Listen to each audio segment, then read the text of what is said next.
किसी ट्रैप में नहीं आना। शाहजेब भी हमारे साथ हैं, शहजाद इकबाल भी हमारे साथ हैं। शाहजेब थोड़ा सा ये भी एक्सप्लेन कर दें, बाकी सारी चीजें तो हम कर रहे हैं, लेकिन अफगानिस्तान पर भी भारत ने मिसाइल दागे, इसकी क्या वजह हो सकती है? इसकी क्या मंतक है? ये थोड़ा सा बैकग्राउंड इसकी बताएं।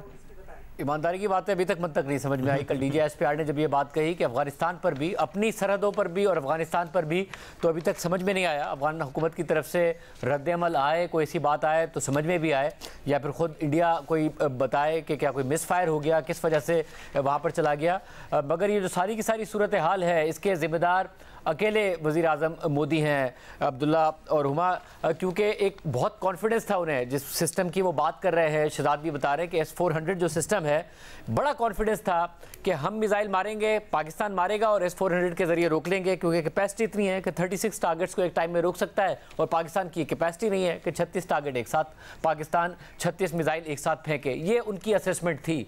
अब ये हुआ ये है कि पाकिस्तान ने उस S-400 सिस्टम को भी तबाह कर दिया, जो कि पाकिस्तान के सिक्योरिटी ज़राए की तरफ से बताया गया है, और उनकी मुतादिद जो चेक पोस्ट हैं या फिर उनकी जो एयर बेसिस हैं, अब उसकी वीडियो बाकायदा तौर पर चल रही है। मेरा ख्याल है बहुत ही बड़ी मिसकैलकुलेशन हुई है आप के, और मैंने जैसे बता रहा था कि पाकिस्तान के बहुत सारे जो सिक्योरिटी के या रिटायर्ड ऑफिशियल्स भी हमारे प्रोग्राम में, उन्होंने बताया कि जो इंडिया के डिफेंस के लोग हैं, इंडिया की जो मिलिट्री है, उसे पता है कि पाकिस्तान की जो मिलिट्री कैपेबिलिटीज़ हैं वो इतनी फारिग नहीं है जितनी उन्होंने अपने मीडिया पर नरेट कर दी हैं। उन्हें पता है कि हम तगड़े हैं, मुकाबला कर सकते हैं, मगर नरेंद्र मोदी नहीं माने और ये एडवेंचर उनकी तरफ से किया गया। और मसला ये कि 2019 में भी किया था। 2019 में उन्होंने एक एडवेंचर किया, पायलट आ गया, जहाज़ गिरा दिया, पायलट वापस भेज दिया, उन्होंने कहा अब रफाल आ गया है।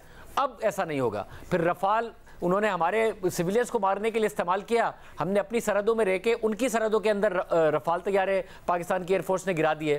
तो उसके बाद उन्होंने लगा कि ड्रोन्स, तो ये समझ में नहीं आ रहा कि उन्हें किस चीज़ पर इतना भरोसा था, क्योंकि एक के बाद एक चीज़ जो उन्होंने की है उसमें वो नाकाम हुए हैं, और पाकिस्तान की एयर बेसिस पर बाकायदा हमले हुए हैं। और जब रात को ये मनाजिर थे, सारे के सारे पाकिस्तान में गम और गुस्से की लहर दौड़ गई थी। हमें लग रहा था कि शायद पाकिस्तानी सो रहे हों, हम पाकिस्तान की मीडिया पर थे, मगर दूर जितने जानने वाले हैं, जिसके पास नंबर था, उसने मैसेजेस करना शुरू कर दिए। सब ज़ाहिर पाकिस्तान के लिए दुआएं कर रहे थे। जहां पर इनका मिसाइल गिरा वहां पर आप देखते तो सैकड़ों लोग जमा हो गए और पाकिस्तान के नारे लगाना शुरू कर दिए थे। ऐसा नहीं था कि कोई डर रहा था कि एक और मिसाइल आ जाएगा।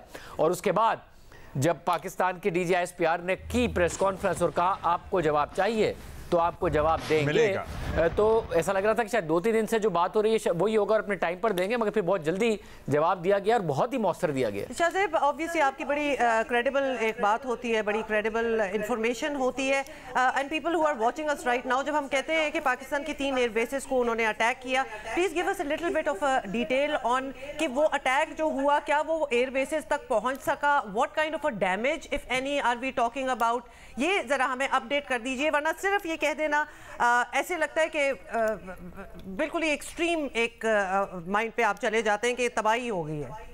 देखिए, अब अगर एक होता है कि ज़ाहिर है जब आप एक जंग लड़ रहे होते हैं या फिर कम से कम लड़ाई की सूरत हाल में होते हैं, तो दोनों ही तरफ से दावे होते हैं, और वो दोनों ही तरफ से जो दावे होते हैं वो हमेशा दुरुस्त नहीं होते हैं। आप दोनों अपनी अपनी विक्ट्रीज़ को बड़ा चढ़ाकर पेश करते हैं, जैसे कि भारत की तरफ से तो खैर बड़ा चढ़ाकर क्या पेश किया जा रहा है, झूठी ईजाद किया जा रहा है। बढ़ाते चढ़ाते आप उस चीज़ को है जो एग्जिस्ट करती है।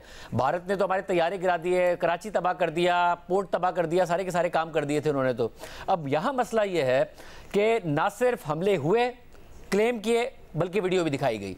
अब वीडियो जो दिखाई गई है उनकी एयरफील्ड्स की, वो बाकायदा तौर पर हमने देखा कि जो ब्यास ब्राह्मोस स्टोरेज साइट है उस पर मिसाइल लगता है, वहाँ पर आग लगी हुई है और उसकी फुटेज दिखाई गई। वहाँ पर लिखा हुआ है कि यह उनकी जो ब्यास ब्राह्मोस स्टोरेज साइट है वही साइट है।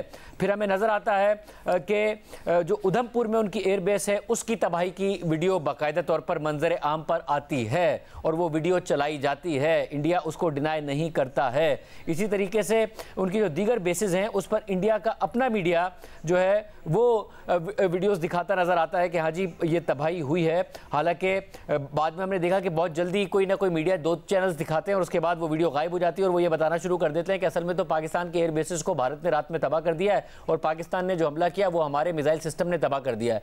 अभी तक वो ये भी नहीं बता रहे हैं कि जो जिस एयर डिफेंस सिस्टम की वो बात कर रहे हैं कि जिससे उन्होंने पाकिस्तान के मिसाइल तबाह कर दिए हैं, वो पाकिस्तानी सिक्योरिटी फोर्सेस के मुताबिक वो एयर डिफेंस सिस्टम ही तबाह हो चुका है। उसे मानने के लिए तैयार नहीं है, उसको स्पेसिफिकली टिकर्स भी बड़े बड़े करके चलाए जा रहे हैं।